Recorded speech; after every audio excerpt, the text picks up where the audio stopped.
નમસ્કાર, લલકાર ન્યૂઝ સાથે હું વિરલ. ભાવનગર શહેર પોલીસની કામગીરી સામે હવે સવાલો ઉઠ્યા છે. માત્ર શહેર પોલીસની જ વાત નથી, પરંતુ ગ્રામ્ય વિસ્તારમાંથી પણ ઘણી એવી ઘટનાઓ સામે આવી છે કે જેમાં હવે પોલીસની કામગીરી સામે સવાલ ઉઠ્યા છે. આ સવાલ એ છે કે ખરેખર પોલીસની કામગીરી શું હોવી જોઈએ અને કેવી હોવી જોઈએ. ભાવનગર શહેરમાં દિગ્વિજયસિંહ ગોહિલના આત્મહત્યાના મામલે હવે પોલીસની કામગીરી હવે લોકોને શંકાના દાયરામાં હોય એવું લાગી રહ્યું છે.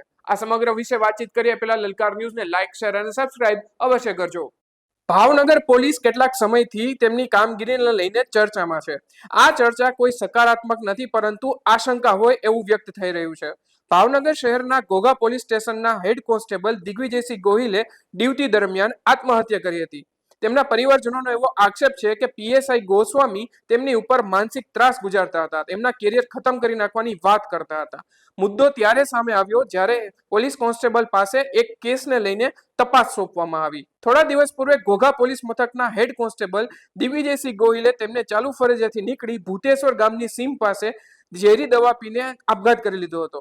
મૃતક પોલીસના પિતાએ બી કે ગોસ્વામી સામે, કે જેઓ પીએસઆઈ છે, તેમની સામે પોલીસ ફરિયાદ કરી. ઘોઘા પોલીસમાં આ ફરિયાદ થતા દીકરા દિગ્વિજયસિંહને ન્યાય અપાવવા માટેની લડત શરૂ થઈ. તપાસ સોંપવામાં આવી, તેને લઈને આ મામલો ગૂંચવાયો હતો, જે હેડ કોન્સ્ટેબલને છેક આત્મહત્યા સુધી મજબૂર કરી ગયો. તેઓનું લોકેશન માંગવામાં આવતું હતું, લાઈવ લોકેશન ચેક કરું છું એવું બોલવામાં આવતું હતું, કેરિયર ખતમ કરી નાખવા સુધીની ધમકીઓ પણ ઉચ્ચારવામાં આવી હતી. તો બીજી તરફ જિલ્લામાં ફેરબદલી કરી નાખવાની પણ ધમકીઓ આપવામાં આવી હતી. પરિવારજનોનો એવો આક્ષેપ છે કે આવા અસહ્ય ત્રાસને કારણે તેમના દીકરાએ ઝેરી દવા પીને આપઘાત કરી લીધો છે. જે મામલે ઘોઘા પોલીસ મથકના પીએસઆઈ સામે 108 કલમ અંતર્ગત ગુનો પણ નોંધાયો છે. પરંતુ તેમના વકીલોનું એવું કહેવું છે કે આ કઈ પહેલો ગુનો નથી, અગાઉ પણ તેમની સામે કેટલીક કાયદાની કલમો પણ લાગેલી છે. સાંભળીએ શું કહે છે એમના વકીલો. પ્રેસ કોન્ફરન્સમાં એટલે બોલાવવાની જરૂરિયાત પડી છે કે છેલ્લા ઘણા સમયથી ભાવનગરના ઘોઘા તાલુકાના પીએસઆઈ જેની વિરુદ્ધ 306 જેવા ગંભીર ગુનાના ઉપર આક્ષેપો થયા છે અને એની ઉપરની એફઆઈઆર પણ કરવામાં આવી છે. જેટલા સમયથી એમની કોઈ ધરપકડ કરવામાં નથી આવી, એમની આગોતરા જામીન મૂકવામાં આવ્યા છે. એમાં જે તપાસ કરનાર અધિકારીનું સોગંદનામું આવ્યું છે, એ સોગંદનામામાં પણ હળવાશથી લેવામાં આવ્યું હોય એ રીતનું મૂકવામાં આવ્યું છે. જ્યારે અમે કોર્ટ પ્રેક્ટિસ કરીએ છીએ ત્યારે અત્યાર સુધીમાં અમે કોઈ દિવસ એવી કોઈ હળવાશવાળું સોગંદનામું જોયેલું નથી. ક્યાંક ને ક્યાંક સરકારી અધિકારીઓ એટલે કે એસપી સાહેબ, ડીવાયએસપી સાહેબ, આઈજી સાહેબ, આ તમામે તમામ અધિકારીઓની ક્યાંક ને ક્યાંક છત્રછાયા નીચે પીએસઆઈ ભાગતા ફરતા હોય એવું લાગી રહ્યું છે. એનું કારણ એક જ છે કે જ્યારે એફઆઈઆર થઈ ગઈ એ પહેલા જ એક્ઝેક્ટ ટાઈમે કેમ ભાઈ પીએસઆઈ નીકળી ગયા, કાં તો એને કહેવામાં આવ્યું કે તમારી ઉપર એફઆઈઆર થવાની છે, તમે જતા રહ્યો, અને કાં એની સાથે સંડવાયેલું હોય છે.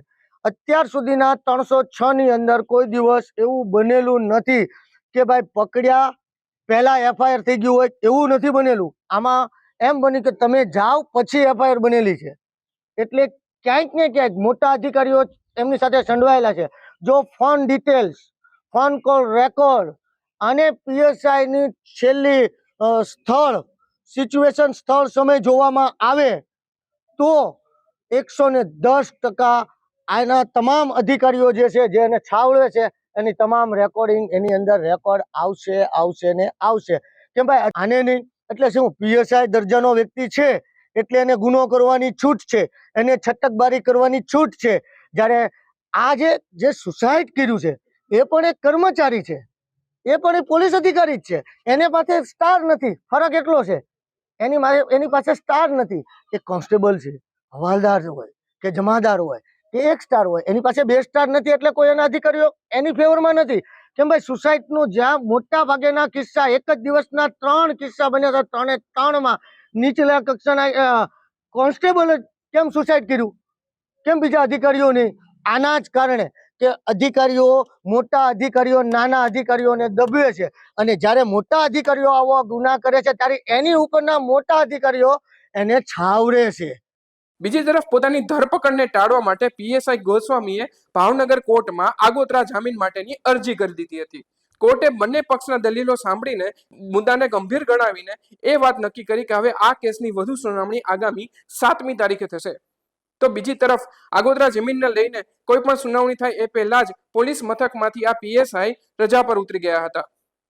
7મી ફેબ્રુઆરીએ આ કેસમાં હવે આગળની તપાસ શરૂ થશે અને કોર્ટ તરફથી કંઈક ચુકાદો આવવાની પૂરેપૂરી શક્યતાઓ છે. તેઓના બહેન સોનલબેને એવું જણાવ્યું હતું કે મારા ભાઈએ પીએસઆઈના ત્રાસથી આ પગલું ભર્યું છે. સાંભળીએ શું કહે છે એમના બહેન. મારા ભાઈ શ્રી સ્વ દિગ્વિજયસિંહ જયદેવસિંહ ગોહિલ ઘોઘા પોલીસ સ્ટેશનમાં પોતાની ફરજ હેડ કોન્સ્ટેબલ તરીકે બજાવતા હતા અને તારીખ 21/1ના રોજ એમને અવળું પગલું લઈ અને 22 તારીખે એમનું અવસાન થયેલું છે. અને અમે પીએસઆઈ સાહેબ ગોસ્વામી વિરુદ્ધ આ બનાવ બન્યો અને મારા ભાઈને જે માનસિક ત્રાસ આપ્યો હતો અને જેના કારણે એને આ અવળું પગલું લીધું છે એ સાહેબ વિરુદ્ધ એફઆઈઆર દાખલ કરાવી હતી. પણ આજ મારા ભાઈને આવડું પગલું લીધા અને 15 દિવસ અને એ જતો રહ્યો, એને 14 દિવસ થઈ જવા છતાં પણ સાહેબની વિરુદ્ધ કોઈ પણ કાર્યવાહી અમને આગળ જણાતી નથી. એફઆઈઆર લઈ અને અમને શાંત કરી દેવામાં આવ્યા છે. પણ અમે ઈચ્છીએ છીએ કે મારા ભાઈના જે આ ગુનેગાર સાહેબ છે ગોસ્વામી, એમના વિરુદ્ધ કડક પગલાં લેવાય. એ અત્યારે નાસી ભાગ્યા છે અને બસ એટલી જ વિનંતી કરું છું પોલીસ પરિવારને કે એના પ્રત્યે સહાનુભૂતિ દર્શાવતા પહેલા જરા મારા ભાઈ અને મારો ભાઈ પણ પોલીસ પરિવારનો જ સદસ્ય હતો એમ સમજી એના નાના બાળકોનું ભવિષ્ય તમારા લોકોના હાથમાં છે. સહાનુભૂતિ મારા પરિવાર તરફ પણ થોડી બતાવો અને સાહેબની બને એટલી તાત્કાલિક સમયની માંગણી છે મારી. એ પ્રમાણે સાહેબની ધરપકડ થાય અને એમના વિરુદ્ધમાં કડકમાં કડક પગલાં લેવામાં આવે એટલી આશા રાખું છું. માત્ર પરિવારજનો જ નહીં પરંતુ હવે આ કેસમાં સમાજના મોભીઓ અને કરણી સેનાના મોભીઓ પણ ઉતર્યા છે. કરણી સેનાના મોભીઓની સાથે સમાજના આગેવાનનું શું કહેવું છે એ પણ સાંભળો, જેમાં તેઓ સ્પષ્ટતા કરે છે કે પીએસઆઈની કામગીરી સામે સવાલ છે અને પીએસઆઈની કામગીરી ખરા અર્થમાં શું હતી અને જેના કારણે તેમના સમાજના એક દીકરાએ આવું પગલું ભરી લીધું.